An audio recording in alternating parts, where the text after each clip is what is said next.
Olá, queridos amigos telespectadores da Rede Século XXI. Está começando o programa Eclésia para todo o Brasil. Eu sou o diácono Eric Módulo e toda semana a gente se encontra nesse horário para conversar sobre algum assunto relacionado à catequese, à doutrina da igreja, vida de santo. Hoje vamos falar sobre um grande santo da igreja. No próximo dia 31, a igreja lembra a memória de São João Bosco. Vamos falar então sobre o fundador dos Salesianos, né? Vamos entender por que, inclusive, que a comunidade que ele fundou se chama, Salesianos de Dom Bosco. Por que será? Agora, esse grande santo conterrâneo do Padre Guido será o assunto do nosso programa de hoje. Padre Guido, a sua terra deu muito santo para a igreja, né? Boa noite. Boa noite, Eric. Boa noite, prezados amigos telespectadores. Sim, é verdade. A Itália sempre deu à igreja numerosos santos e santas. Por qual motivo, nem eu poderia explicar. Inclusive, até algum pormenor, que nas regiões menores da Itália tivemos mais santos ainda. Olha só. Não seria o caso de São João Bosco, que viveu na região do norte, fazendo divisa com a França e com a Suíça, na cidade de Turim. Certo. Um dos maiores santos do século retrasado e que acabou fundando uma grande família que chama-se hoje da família salesiana, né? É presente em todos os continentes e quase todos os países do mundo, também aqui no Brasil. É muito interessante a família salesiana, a vida Sim. de Dom Bosco. É isso que a gente vai compartilhar um pouco no programa de hoje, né, Sim, Padre Guido? vale a pena. É o grande santo do dia 31 de janeiro, né? Venerado, a igreja costuma venerar um santo, uma santa, exatamente no dia de aniversário do falecimento na terra. Porque o falecimento na terra significa para a igreja o nascimento para o céu.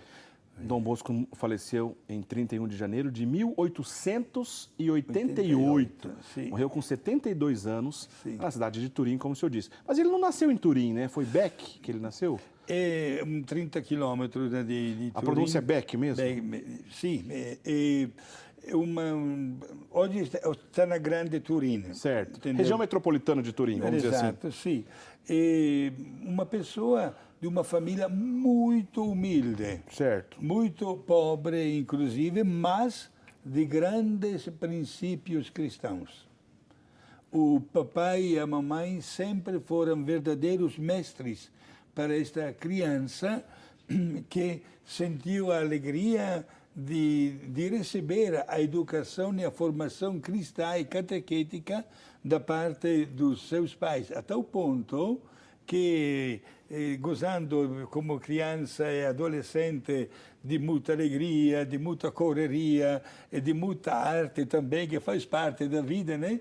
Ele era capaz de criar até, digamos assim, competições com os seus colegas a uma condição: se eu ganho, todos temos que chegar na missa ou para receber a bênção nos domingos. E conseguia fazer isso. E é uma característica, Deus não cansa de surpreender, né, com as suas iniciativas. Vocês imaginam, meus amigos, este homem adulto que um dia se apresentou delegado responsável pela cadeia com mais de 200 presos e fez um pedido para o delegado de dar um passeio aos 200 presos, de manhã até à noite, um passeio a pé. Ele providenciaria também a comida, mas não queria nenhum guarda. Vocês acreditam que ele conseguiu tirar da cadeia os 200 por um dia inteiro e à noite devolver os 200, sem a presença de ninguém da polícia? Ele tinha uma capacidade e uma criatividade, quando se tratava de fazer o bem, que deixava todo mundo surpreso. Sentiu a vocação de tornar-se sacerdote e alcançou este belo objetivo. E sempre viveu com a sua família, não era religioso, Eric. Era do clero diocesano, né? Aliás, eu já quero tirar uma dúvida com o senhor. São João Bosco, se não me engano, ele tem Melchior no nome também, se não me engano é João Melchior Bosco. É isso mesmo? O nome dele, completo, sim, exato. Agora, a gente conhece como Dom Bosco, né? Por quê? Ele não era bispo, né? Não, porque na Itália o título de Dom se dá para os padres. Certo. Também eu, Padre Guido, quando vou visitar Meus familiares, ninguém me chama de Padre Guido, mas Dom Guido.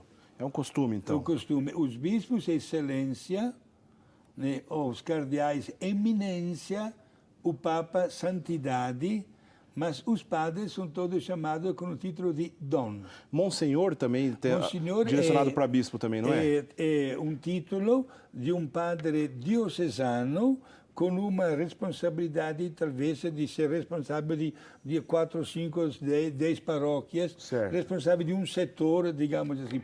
Aí recebe também o título de Monsenhor. Apesar de ser um título, Monsenhor, né, não muda o estado de ordem, é um título para um padre, mas também faz referência de Monsenhor para alguns bispos, não fazem? Sim, o título de Monsenhor vale também para os bispos. Entendi. Exato. Pessoas de grande destaque, cujas famílias religiosas, por exemplo, porque, repito, Dom Bosco era sacerdote diocesano e fundou uma família que se tornou religiosa. Temos também Dom Orione. Que não era bispo, mas era chamado de Dom. E Dom também é fundador dos Orionitas. Certo. Geralmente, do nome da pessoa se adquire o nome de uma congregação. San Camilo, Camilianos. São Bento, Beneditinos. Mas então, por que São João, Belchior, Bosco, diocesano? Por que salesianos? Essa história é bonita, Padre Guido, conta pra gente. Sim, porque ainda como jovem sacerdote, na igreja de São Francisco de Sales, o pároco desta igreja colocou à disposição de Dom Bosco a sacristia, ou é mais uma sala, um banheirinho, onde João Bosco dava como uma aula para as crianças. Havia muitas crianças desamparadas, sem nenhuma cultura, meninos e meninas de rua. A Itália não estava vivendo um dos seus melhores momentos. Havia um problema sério político, né, Padre Guido? Sim, é chamado da Revolução Industrial. E começavam, por exemplo, as primeiras experiências, né, valorizar muito mais o labor coletivo, o trabalho coletivo, etc. A título de curiosidade, Eric, a Fiat, fábrica de carros, o fundador da Fiat foi um padre que começou dando trabalho para 50 pessoas. Está registrado na história isso. Só que a Itália estava saindo de guerras. Em primeiro lugar, não existia uma Itália como país, mas como regiões, cada uma independentes. Não era um Estado unificado, não né? Não era. Foi somente no ano 1861 que a Itália conquistou a sua unificação. Não se fala de independência, mas de unificação. E a primeira capital da Itália foi Turim, onde morava Dom Bosco. Por isso, Dom Bosco sentiu a necessidade de marcar a sua presença no campo político, certo, apresentando às autoridades o problema das crianças que não tinham como viver, da violência também infantil, etc., e pedindo até uma ajuda para poder educar as crianças. Naturalmente, quando as autoridades de Turim mostraram a boa vontade em querer colaborar, né, Dom Bosco fez o quê? Como humilde sacerdote, foi até Roma e foi dialogar com o Papa, dizendo, olha, está sendo oferecida esta possibilidade de educar as crianças, mas isso significa também um afastamento da minha vida como padre numa paróquia. O Papa deu permissão, sem saber que estava nascendo com esta permissão a grande família dos salesianos, sendo que a igreja onde tudo iniciou era dedicada a São Francisco de Sales, é que ele deu o nome de Sociedade Salesiana. É um pormenor interessante. Na hora que ele veio falecer, como você lembrou, com 72 anos de idade, havia já, dentro da congregação salesiana, 768 membros em 38 casas na Europa e 26 nas Américas. Ou seja, até que no Brasil já tinha casa salesiana, quando ele ainda estava vivo, né? Quando eu li este pormenor interessante, sabe o que passou na minha cabeça? São Francisco de Assis, que nem chegou a ser padre, olha, outro caso. Morreu diácono, né? Diácono, né? E quando ele veio falecer, Francisco de Assis, já havia 2.000 monges franciscanos. Olha, gente, o milagre extraordinário, porque a família, voltamos a nós, salesiana, começou a espalhar-se para cá e para lá, com escola, educação, internado. O governo da cidade de Turim, que era a primeira capital da Itália, favoreceu também este clima. Claro que não sempre o vento foi a favor, né? Inclusive um pormenor, não sei se você me permite de comunicar aos nossos amigos, ele era grande amigo do fundador da minha congregação. Santo Aníbal? Santo Aníbal e Maria de França, só que Santo Aníbal vivia no sul da Itália, na ilha da Sicília, e Dom Bosco morava lá em Turim. Um dia, Padre Aníbal mandou uma carta para Dom Bosco, e, tendo conhecido que estava realizando obras grandiosas, suplicando a Dom Bosco: não consigo mais pagar as dívidas. Por favor, você que está com um andamento, o vento a favor, digamos assim, por favor, peço uma ajuda, porque eu também tenho tantas crianças para sustentar e não consigo muitos benfeitores, etc. E colocou na carta até o valor da dívida que o Padre Aníbal tinha, né, que acertar. Dom Bosco recebeu a carta do Padre Aníbal, respondeu dizendo assim, está conservada até hoje esta carta, que aquele valor declarado pelo Padre Aníbal era uma mixaria diante do valor que ele devia pagar. Quer dizer, a dívida dele era muito maior. Mas quer saber qual foi a consequência? O quê? O Padre Aníbal mandou o dinheiro para Dom Bosco. Foi. É sério, é uma linguagem de santos que se entende. Acabou mandando um dinheiro a Dom Bosco como sinal de ajuda. Olha a dívida. Quer dizer, Santo Aníbal disse, olha, eu tô com uma dívida aqui, você pode me ajudar, mas a dívida de Dom Bosco era muito maior. Ao invés de ser ajudado, acabou ajudando. Acabou ajudando, veja só. Né? Que bonita essa história, Padre. Certo. E Dom Bosco se caracterizou na história da Igreja pela dedicação na formação de crianças e adolescentes. É o carisma deles. O nosso carisma de diocesano é a oração e a divulgação da oração pelas vocações. Dom Bosco, pela salvação das crianças, inclusive, ele escolheu como lema da sua fundação religiosa uma frase em língua latina: "Dá-me animas et cetera tolle". Português: dai-me as armas e fique com o resto. É famosa essa expressão, mas é profunda, né? É muito profunda. Dai-me almas e ficai com o resto. E ficai com o resto. Ele visava muito a pureza da criança, do adolescente, né? E quando se tratou de fundar a congregação religiosa, ele mostrou claramente que a obra que estava nascendo não era fruto da sua inteligência, do seu jeito de fazer as coisas, mas era uma obra de Deus. O padre dele foi ordenado em 1841, sim, né? Em 5 de junho de 1841. Perfeito. Já em 8 de dezembro de 1844, ou seja, padre jovem, né? Jovem, pouquinho tempo de padre. Sim. Ele já começou com o oratório, essa reunião de jovens nessa igreja de São Francisco de Sales que o senhor estava dizendo. Sim. Né? Ali já era a semente do que tudo estava nascendo. E é considerado até hoje este oratório, né? Porque era um lugar onde a criança aprendia a ler e escrever, longe da estrada, longe da rua, recebia uma educação, aprendia também as coisas principais da catequese. E é interessante, ele não sabia que naquele oratório estaria nascendo também uma segunda congregação religiosa, né? Das irmãs filhas de Nossa Senhora Auxiliadora, que é a congregação salesiana, ramo feminino. É aquela da Madre Mazarello? Sim, que é santa também.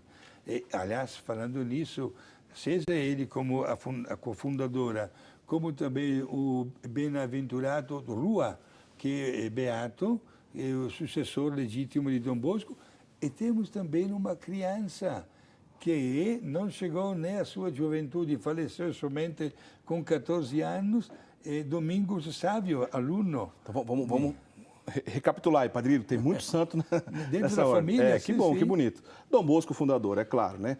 Começou lá no Oratório, como eu estava dizendo, em 1844, a semente, lá na paróquia de São Francisco de Sales, em Turim, né? Depois com Madre Maria Mazzarello, que foi a cofundadora do ramo feminino. Feminino, exato. Santa da Igreja. Sim, é santa. E ele achou melhor, veja a sensibilidade do homem. Diante das crianças, sobretudo as mais pequenas, ele pediu uma ajuda feminina. E várias pessoas, notando a seriedade com a qual ele amava as crianças, se prontificaram e começaram a sentir-se atraídas por Dom Bosco, que acabou criando exatamente esta congregação. Então, Madre Maria Mazzarello, cofundadora do ramo feminino, Santa da Igreja. Qual que é o beato que o senhor disse? Rua. Rua. Rua, que foi sucessor legítimo de Dom Bosco. O primeiro sucessor? O primeiro sucessor. Interessante, Eric, se um dia alguém tiver a possibilidade de visitar lá em Turim a igreja de Dom Bosco, todos estes santos, os corpos, estão na mesma igreja. Certo. Todos unidos, para mostrar a beleza desta família que nasceu, naturalmente abençoada por Deus, e que continua hoje no mundo inteiro, de uma maneira extraordinária, mostrando os seus frutos, quando se trata de resgatar a alma da minha anima, me dê as almas, etc. Pode ficar com o restante, né? Mas o que é importante é resgatar a pessoa. Eu vou dizer mais, hoje temos a família salesiana dos leigos, que são chamados de sócios, como se fosse uma ordem terceira, certo, que superam 30 mil pessoas. Houve um período, Eric, anos atrás, que a presença dos salesianos no mundo superava os 27 mil sacerdotes. Muito numeroso, né, Padre Guido? Muito numeroso. Muito assim. numeroso. Hoje as vocações não são tanto numerosas, mas o carisma salesiano é contemplado muito. Inclusive, na história, temos até várias pessoas, até do tempo moderno. Por exemplo, eu sou italiano, uma das pessoas mais conhecidas na Itália é Berlusconi. Berlusconi sempre comunica que se sente honrado por ter estudado na escola dos salesianos. Pois é, grandes personalidades, né, foram Exato, formadas pelos salesianos. Exato. É verdade. Ô, Padre Guido, o senhor comentou, nós já começamos a nossa conversa aqui sobre São João Bosco. O senhor comentou rapidamente da Madre Maria Mazzarello, cofundadora do ramo feminino, do Beato Rua. Sim. Mas eu queria, depois do intervalo, que o senhor voltasse no assunto de São Domingos Sávio. Sim. Porque é riquíssimo, é bonito Sim. essa experiência, tá certo? A gente vai para o primeiro intervalo, daqui a pouquinho a gente conversa mais sobre isso. Padre Guido, acho que não é exagero a gente dizer que a maneira que São João Bosco fundou sua comunidade religiosa, os salesianos, né, como o senhor já bem disse, em homenagem a São Francisco de Sales, onde tudo começou, lá na paróquia de São Francisco de Sales, não é exagero dizer que não foi de forma convencional, né? Porque, bom, primeiro tinha muita coisa acontecendo na Itália, o senhor já disse, problema da unificação da Itália, problema da Revolução Industrial, muitas crianças, jovens sem estudar, sem trabalhar na rua. Ele olhou para esse problema social, viu ali um trabalho missionário, mas também viu nascendo ali uma comunidade religiosa. Padre Guido, será que foi de propósito ou foi providência de Deus que não foi da maneira convencional? O que o senhor pensa sobre isso? Olha, quem somos nós para entrar nos projetos de Deus, né?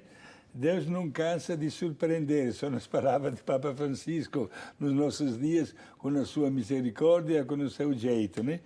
Hoje nós só ficamos admirados por tudo o que aconteceu na vida de Dom Bosco, né? Pela sua profunda humildade. Olha, era um homem que detestava o pecado.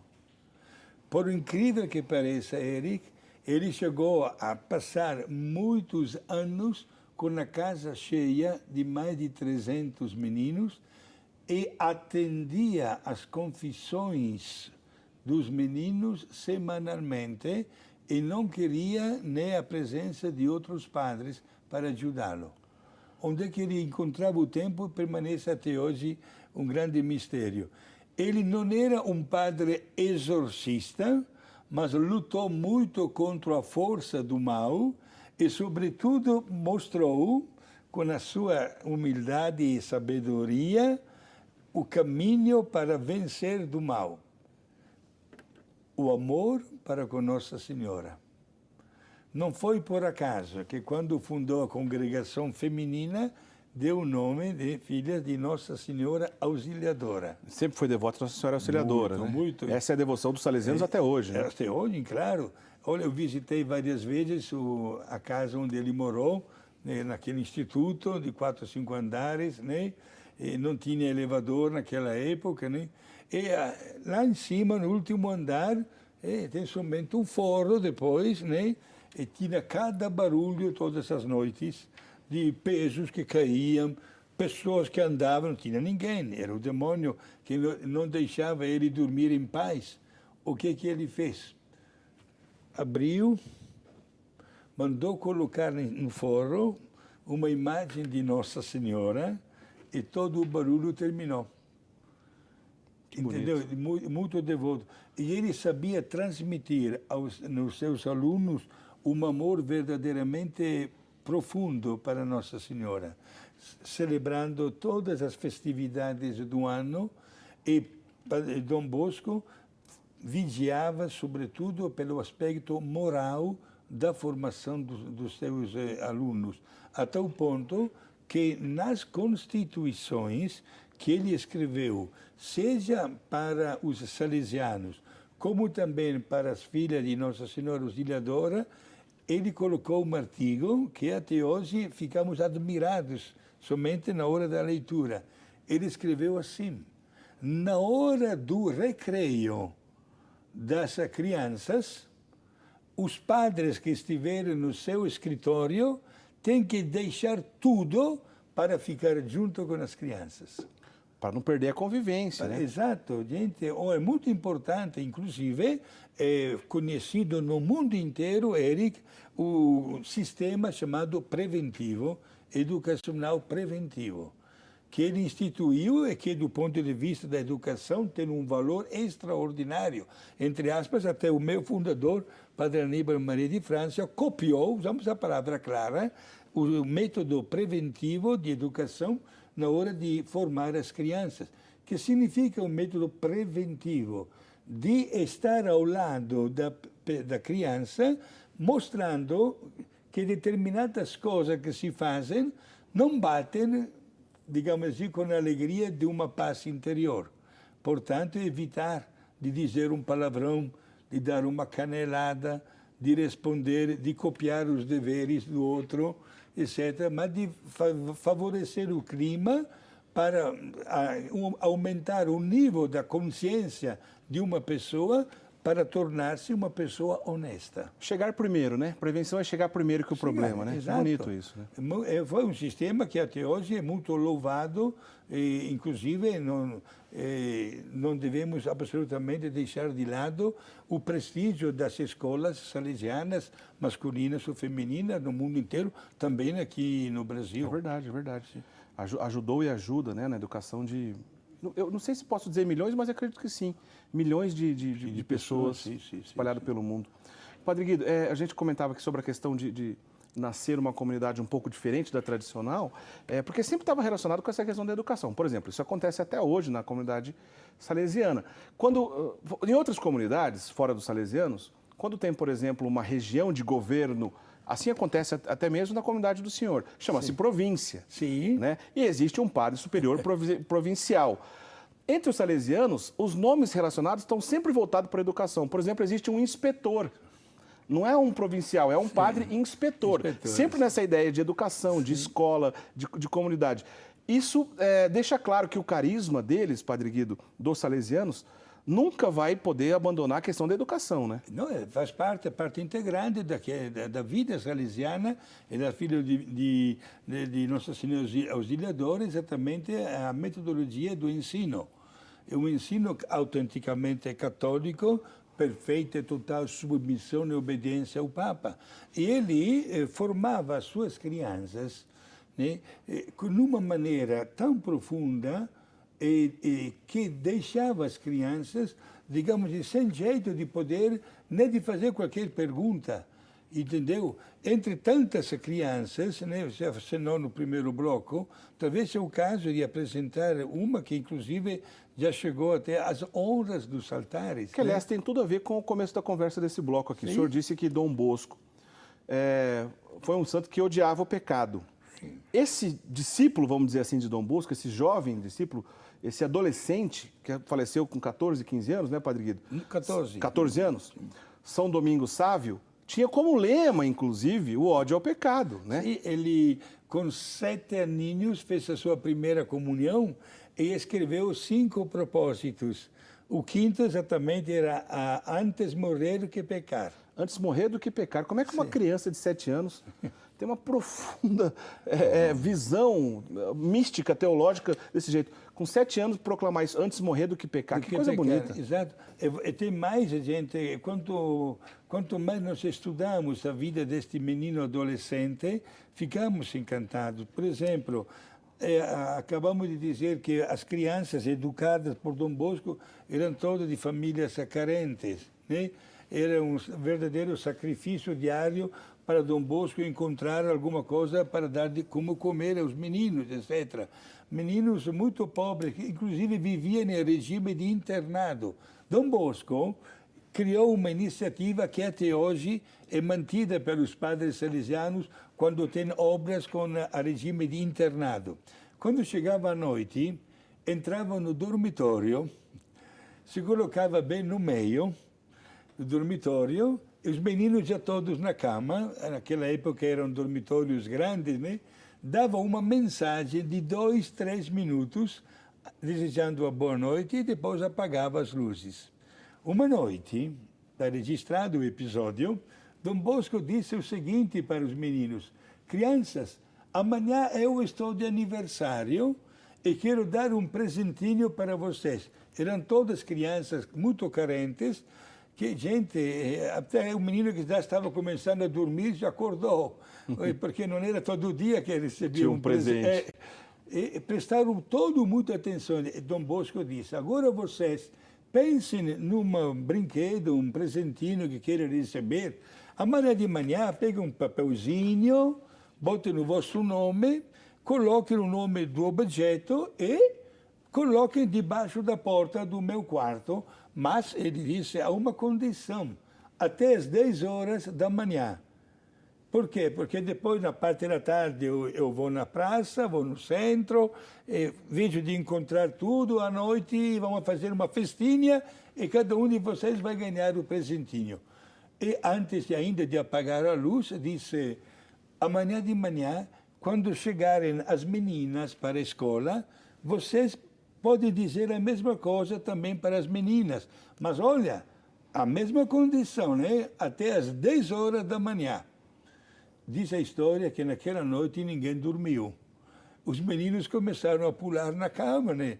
Porque chegou o Papai Noel, magari fora do tempo, né? Mas começou o primeiro, e você vai pedir o quê? Você.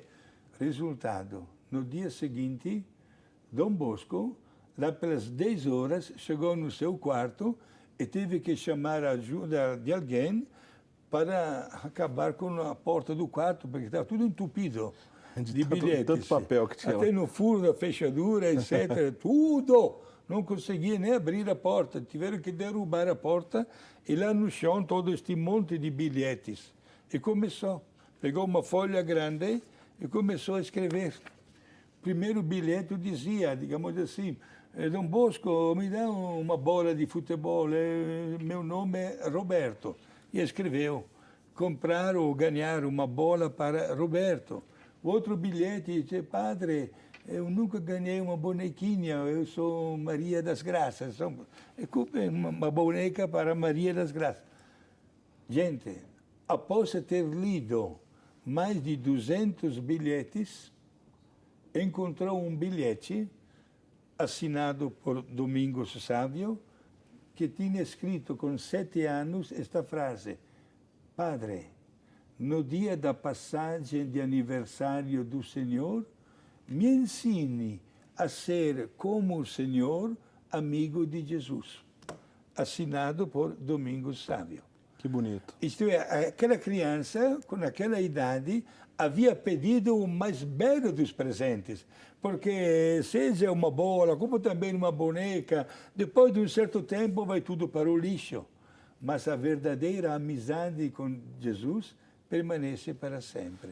Bonito isso. Esta é a escola que Dom Bosco sabia transmitir. E são vários episódios com este menino, né, que inclusive um dia, ele depois da Santa Missa de manhã, ele desapareceu.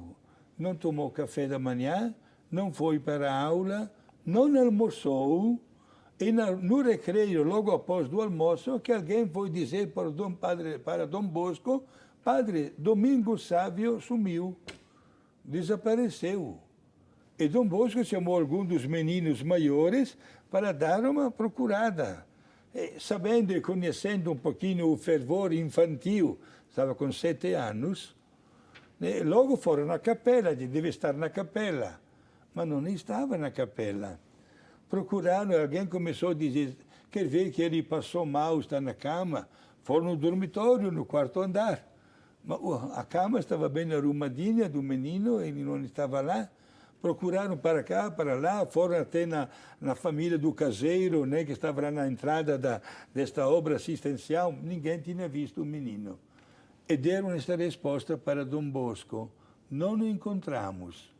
Dom Bosco achou por bem começar as buscas sozinho, e também ele foi na capela.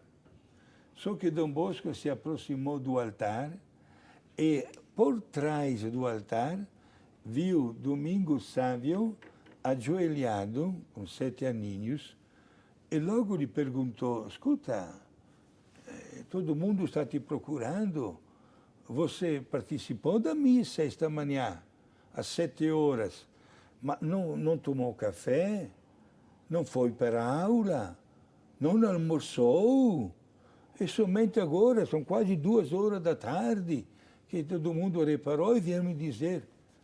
Sabe o que respondeu o menino? Olhou na cara de Dom Bosco e perguntou, Padre, já terminou a missa? Tinha ficado em êxtasis 7 horas. Sem perceber? Sem perceber. Achou que ainda estava na missa ainda de manhã.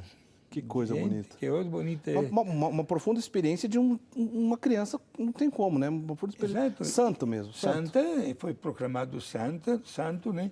Pelo Papa Pio XII, certo? Primeiro aluno dos milhares e milhares de alunos dos padres salesianos, né? Exemplos para a nossa juventude.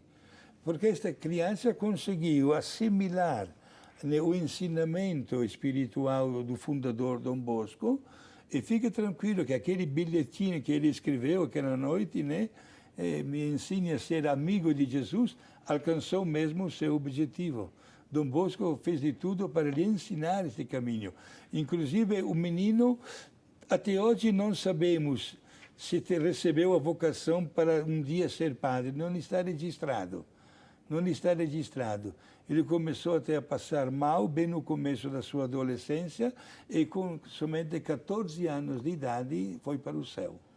Com um lema desse, antes de morrer do que pecar, foi uma graça, talvez, sim, né? Sim. Uma vida desse jeito, né, Padre Guido? Exato. Apesar de curta, intensa, profunda, santa e maravilhosa. Lindo a história. E escreveu um dos 5 propósitos, os meus amigos serão sempre Jesus e Maria.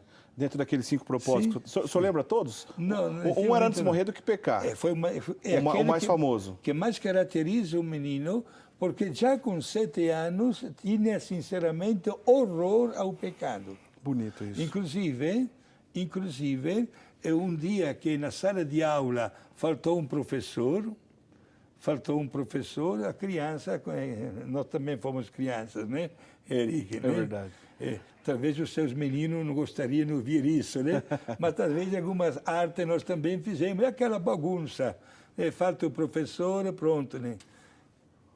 De repente, entrou o diretor da escola na sala de aula, porque tinha recebido reclamação de um professor, do outro, do barulho que faziam, etc., né? E o diretor da escola perguntou para todos os meninos, quem foi que fez bagunça, que gritou, que... Todo mundo ficou calado. Se levantou Domingos Sávio e disse, fui eu, para receber ele o castigo em lugar dos seus colegas. Só que o diretor, que conhecia também Domingos Sávio, claro que não acreditou, mas olha onde é que chegou a capacidade desta criança não só de perdoar, mas até de sofrer um castigo que não havia merecido, porque durante toda aquela bagunça ele tinha ficado quietinho no seu lugar, na sua carteira, lendo alguma coisa, e assumiu a culpa. Isto é, o comportamento didático de Dom Bosco levava também o aluno a alimentar um espírito de sacrifício, até de determinadas renúncias para o bem dos outros. Que bonito. O nosso diretor, o Bruno, aqui já pesquisou rapidamente ali pra gente, achou 4 dos propósitos. Ele achou, talvez seja 4 e não 5, que ele encontrou. Confessar-se constantemente para manter sempre a possibilidade de comunhão. Sim. Santificar-se, especialmente os dias santos de guarda. Os amigos serão sempre Jesus e Maria. E antes morrer do que pecar. Inclusive, bonito, né? O retrato, não sei se nós temos algum retrato de Domingo Sávio. Ah, tá na tela, o pessoal já está vendo o Domingo Sávio, olha só. Muito bem. Exato, parabéns. Né? E os retratos de São Domingos Sávio, lá embaixo tem o nome dele com o último dos propósitos, que antes aquele morrer fundamental, antes de morrer. Em língua italiana, la morte ma non peccati. Isto é, antes morrer que pecar. Muito bem, rogai por nós, São Domingos Sávio. Padre Guido, bom, vamos primeiro falar da parte do Brasil, de São João Bosco. Depois quero comentar ainda a questão dos sonhos que vai decorrer aqui dessa história. São João Bosco, como o senhor já disse no início do programa, ainda em vida, viu a sua comunidade crescer, né, espalhar por vários países, inclusive chegou no Brasil, ele ainda era vivo. No final da vida de São João Bosco, ele não teve condições de vir até o Brasil, né, já estava doente, já no final da vida. Mas ele mandou que pintassem um quadro dele, né, um retrato dele, que fosse enviado especialmente para o Brasil. Esse quadro, inclusive, se encontra lá na Casa Salesiana, lá em São Paulo, no colégio, Liceu Coração de Jesus. Fica lá em São Paulo, né, ali perto da Estação da Luz, Estação Júlio Prestes. Sim. Tem um colégio salesiano chamado Liceu Coração de Jesus. E lá está presente, então, esse quadro que Dom Bosco mandou pintar, né, para ver a relação que ele tinha, inclusive, pensando no Brasil. Agora, Padre Guido, não era só em relação a, de repente, uma foto que ele pensou em trazer para o Brasil. Teve uma relação mística com o Brasil, sim, inclusive com um ponto ainda que não era ainda a capital do Brasil naquela época. Conta pra gente essa história que é belíssima. Bom, em primeiro lugar, Eric, prezados amigos telespectadores, é bom saber que Dom Bosco fazia sonhos um pouco diferentes do normal. Era um sonhador, mas de uma maneira um pouco diferente, Padre Guido. Sim, exato. Temos inúmeros sonhos que ele fazia questão de contar.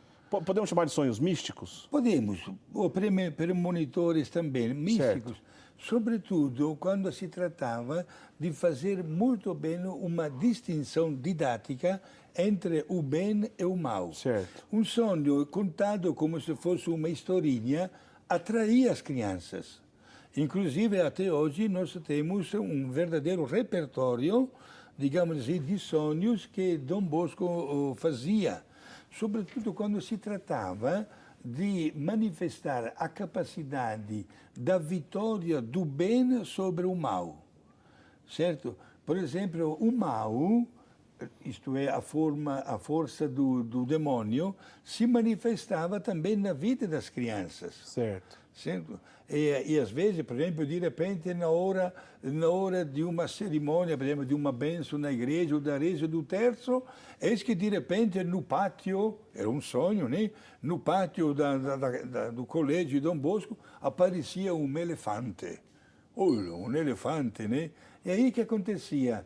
Enquanto as crianças estavam indo para a capela, outros iam perto do elefante, certo? E eu acompanhava o elefante, que no começo fazia algumas até evoluções, etc. Né? Você está contando um sonho de Dom Bosco, né? Um dos tantos sonhos. Tá. Só que, quando Dom Bosco estava para começar a cerimônia, por exemplo, a reza do terço, dava um grito fora da capela: crianças, por favor, deixe o elefante. E o elefante se dirigia até perto da porta da capela. E, de repente, porém, virava as costas à capela. Os meninos entravam, mas olhavam para o elefante, ficavam distraídos. Muitos deixavam até a reza do terço, saíam de novo. De repente, o elefante começou a esmagar as crianças. sonhos, para dizer se você, ao invés de ficar ao lado, né, das coisas boas, do momento de santificar, o momento de uma oração, você fica distraído. Olha que o demônio não gosta. Aliás, falando nisso, tivemos muitos sonhos, digamos assim, que até tinham uma realidade. Certo. A força do mal, o demônio, não dava paz para Dom Bosco. Teve diversas manifestações extraordinárias. Diversas manifestações. Mas, entre tantos sonhos, chegamos agora nós, né? Ele um dia disse uma coisa, sonhou que entre o paralelo 15 e 20 do hemisfério sul da Terra nasceria um lugar de muita riqueza próximo de um lago. De um lago. Isto é, foi um sonho premonitor de uma realidade que se realizaria depois, anos depois, porque fazendo bem o cálculo do encontro do paralelo 15 e 20, nós hoje temos uma capela em Brasília chamada Ermida de Dom Bosco, que é exatamente o lugar que ele sonhou. Por isso que foi escolhido para ser o padroeiro da capital do Brasil. Olha só que interessante, né? Muito antes, então, de Brasília ser a capital do Brasil, não tinha como errar, porque ele deu a latitude e a longitude do local, que ali seria um lugar de grande riqueza ao lado de um lago, Paranoá, né? Exato, sim. E se tornou uma realidade, inclusive, a título de curiosidade, mas vale a pena, quando foi decidida a construção da capital Brasília, as primeiros milhares de operários que foram para lá, né, se viviam, digamos assim, descansavam à noite num ambiente que hoje é uma cidade satélite, chamada Núcleo Bandeirante. Olha, tem Núcleo Bandeirante, famosas bandeiras, né? E, para dar assistência a estas pessoas, qual foi a primeira comunidade religiosa que foi para lá? Os salesianos. Foram os salesianos. E hoje, lá em Brasília, além do grandíssimo colégio de Dom Bosco e também da faculdade das Irmãs Filhas de Nossa Senhora Auxiliadora, não esqueçamos que, inclusive, temos uma boa parte de deputados e senadores no nosso governo que, na sua infância e juventude, frequentaram os colégios salesianos. Quer dizer, ele tinha sonhos diferentes, místicos, que ele usava, como o senhor começou nessa explicação, das figuras alegóricas desses sonhos, uma maneira de evangelizar as crianças, sinais, né, que ele via nesses sonhos, como o senhor disse, a questão do elefante e tudo mais, são sonhos, mas que ele usava essas figuras alegóricas também no dia a dia da evangelização e como também forma, vamos dizer, quase que lúdica, né, de contar para as crianças e adolescentes. Mas atraía exatamente a atenção das crianças. Pois é. Até o ponto que a descrição até dos sonhos, os primeiros religiosos salesianos fizeram questão de escrever para ficar como um documento até nos dias de hoje. E a congregação salesiana, Eric, não esqueçamos que deu e continua dando até a igreja pessoas de grande destaque. Tem vários cardeais que são salesianos. É verdade. Sim, espalhados no mundo e no mundo inteiro. E políticos que estudaram, repito, nos colégios dos padres salesianos e receberam, digamos assim, aquele carisma profundo até de vida autenticamente cristã. Esses sonhos, além então de alegóricos na evangelização, alguns eram proféticos, né? Como é o caso de Brasília, que a gente acabou de contar. Como é que ele poderia sonhar uma latitude, longitude, falar exatamente o lugar, do lado de um lago, nasceria uma grande cidade rica, etc. E é claro, não teria como não ser outro padroeiro de Brasília, a não ser Dom Bosco. Bonita essa história, tudo mais. Agora, o senhor já passou de relance nesse assunto, Padre Guido, mas a presença, a constante perseguição do mal, do demônio em relação a Dom Bosco, de maneira extraordinária. O senhor contou o caso lá daquele espaço onde ele ouvia barulhos em cima da casa, mas ele não via nada, mandou botar uma imagem de Nossa Senhora, porque era uma ação extraordinária, um barulho que não tinha lógica. E também tinha a questão do cachorro, né? Parece que de vez em quando ele tinha uma visão mística desse cachorro, que era alguém que queria tirar a paz dele, né? E não somente quando se fala de Dom Bosco, mas de vários outros santos, Padre Pio de Pietrelcina, também tinha um cachorro. Também, né? Sim, sim. Essa visão do cachorro, né? Exato. E a força do mal, gente, não esqueçamos, o mal com a letra maiúscula, do demônio, pode manifestar-se através de infestações. Isto é, pode entrar também num animal, num ambiente, na inteligência também de tantas outras pessoas, mas uma coisa está certa. Dom Bosco conseguia vencer as ciladas contra a força do mal com a sua profunda humildade. Um homem que marcou o seu tempo na história da Igreja e continua hoje surpreendendo, né, não somente com o seu sistema preventivo da educação, mas com um estilo de vida 100% católico e cristão. Ele atendia as confissões dos seus alunos, visitava frequentemente as pessoas doentes, marcava sua presença até num ambiente público, até cercado de autoridades, mostrando exatamente o que podia ser feito, né, para o bem destas crianças, e, digamos assim, e de todas as crianças do mundo. Falamos no outro bloco que na hora da sua morte já havia 26 fundações no exterior, e sobretudo ele mandou os primeiros missionários, com tanta necessidade que ele tinha lá na Itália, mesmo assim tirou vários padres de lá e mandou para o Brasil, mandou para a Argentina, e mandou para o Uruguai e outros lugares do mundo. E, portanto, veja a necessidade de uma presença em forma de evangelização. Quando ele veio falecer, não foi difícil para a Igreja formular logo esse material, conseguir o material para iniciar o processo de canonização, né? E nós sabemos que Dom Bosco terminou a sua vida e foi beatificado pelo Papa Pio XI, no ano 1929, Sim. E o mesmo Papa também o canonizou 5 anos depois, no ano dia 1º de abril de 1934. Aliás, Padre Guido, ele que viu tanto problema lá da unificação da Itália, a própria igreja sofrendo com isso, né? A igreja perdendo território, sendo perseguida, sendo quase que prisioneiro dentro do seu território.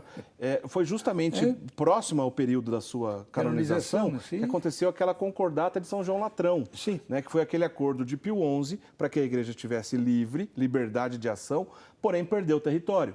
Né? E aí também houve a unificação da Itália, como o senhor estava explicando antes. Quer dizer, tudo aconteceu nesse período. Perfeito, foi aquele episódio chamado de Pactus de Latrão.